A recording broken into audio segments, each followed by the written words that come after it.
भीम।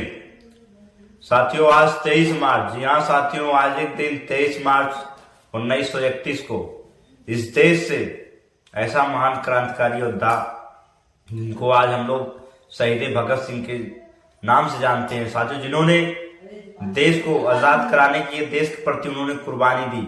साथियों हम लोग उन्हें स्वतंत्रता सेनानी क्रांतिकारी योद्धा मानते हैं।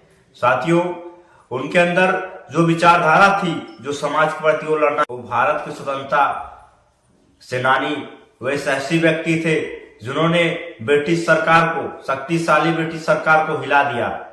साथियों उन्होंने उसका मुकाबला किया। साथियों उन्होंने 13 अप्रैल 1919 में हुए जलियांवाले हत्याकांड बाग में साथियों भगत सिंह के उनके ऊपर गहरा प्रभाव पड़ा और के नेशनल कॉलेज की पढ़ाई छोड़कर भगत सिंह ने और भारत की आजादी के लिए उन्होंने नौजवान भारत सभा की स्थापना की। वर्ष 1922 में चौरी चौरा हत्याकांड के बाद गांधी ने और जब किसानों का साथ नहीं दिया तो भगत सिंह जी ने वे बहुत निराश हो गए। उन्होंने देश को आजाद करने के लिए उन्होंने संगठन तैयार किए। नौजवान साथियों के लेकर उन्होंने कई पीड़ा झेले। साथियों आज भगत सिंह इस देश में उन्होंने देश को आजाद कराने के लिए आज अपने जान की आहुति लगा दी। साथियों उनको कोटि कोटि नमन, जो आज हम लोग उनको शहीद भगत सिंह जी के नाम से जानते हैं। इन्होंने राजगुरु के साथ मिलकर 15 दिसंबर 1928 में लाहौर में जब इस देश में जलियांवाला हत्याकांड हुआ, तब उस समय भगत सिंह जी 12 वर्ष की आयु थे। जब उनको पता लगा कि जलियांवाला हत्याकांड हुआ तो साथियों 12 मील तक पैदल पहुंचे।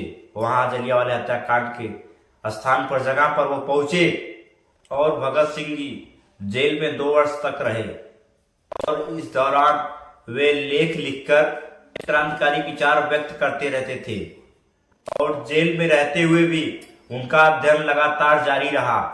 उनके उस दौरान लिखे गए पत्र और आज भी उनके विचारों के दर्पण हैं। उन्होंने कई लेख में उन्होंने कई पूंजीपतियों को अपना शत्रु बताया।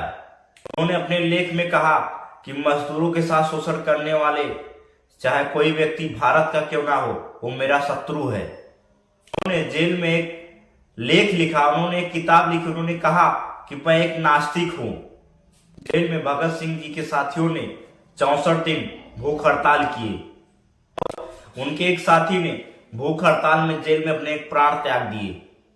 भगत सिंह जी ने कहा था कि सीने में जुनून, आंखों में देशभक्ति की चमक रखता हूं, मन की सांसें थम जाएं, आवाज में मैं अपने वो दमक रखता हूं। लिख रहा हूं मैं अंजाम, कल ये आगाज आएगा, मेरे लहू का एक एक कतरा एक दिन एक इंकलाब लाएगा।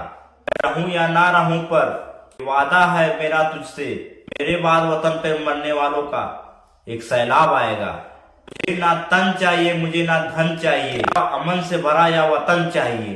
जब तक जिंदा रहूं मैं मृत्यु भूमि के लिए, मरूंगा तो तिरंगा के कफन के लिए। कभी वतन के लिए सोच के देख लेना, माँ के चरण चूम के देख लेना। मजा आता है मरने में यारो, मुल्क के लिए मर के देख लेना। अपने खून से लिखे ये कहानी ये वतन मेरे, कुर्बान हंसकर ये जवानी ये वतन तेरे लिए। साथियों शहीद भगत सिंह जी का ऐसा विचार था जिन्होंने देश के लिए कुर्बानी दे दी। हमें उनकी कुर्बानी को समझना चाहिए कि उन्होंने किस तरीके से देश के लिए अपने साथियों के साथ फांसी पे झूल गए। समाज को आगे बढ़ाने के लिए, देश के लिए उन्होंने चाहते थे कि यह देश या मुल्क एक समान रहे, सभी लोगों को बराबर अधिकार यहाँ मिले। साथियों भगत सिंह जैसे महान योद्धा आज हमारे दिलों में हमेशा वो जिंदा रहेंगे, एक मिसाल की तरह, एक आइकॉन की तरह, जिन्होंने देश के लिए कुर्बान कर दिया। साथियों उन्होंने एक नारा दिया था, इंकलाब जिंदाबाद। आप सभी साथी उनके शहादत पर उनको कोटि कोटि नमन। जय भीम।